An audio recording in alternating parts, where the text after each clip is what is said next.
Bundesliga 12. haftada Werder Bremen kendi sahasında Köln'le oynayacak. Werder Bremen bu sene geçen sene oranla lige daha iyi bir başlangıç yaptı. Şu an 4. sıradalar ve 20 puan topladılar. Werder Bremen senelerde bize hep bol gollü maçlar izleten bir takım.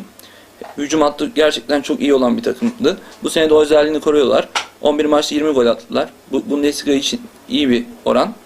Rakip Köln ise ligin en dengesiz takımı diyebileceğimiz bir takım.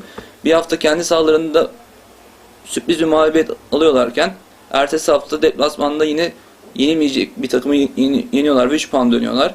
O yüzden benim bu maçta maç sonucu olarak bir yorum yapamayacağım. Çünkü Köln gerçekten çok ilginç takımları deplasmanda yendiler. Çok güçlü takımları deplasmanda yendiler. O yüzden benim bu maçtaki bahisçilere tavsiyem gol bahsine girmeleri ve benim bu maçtaki tahminim üst.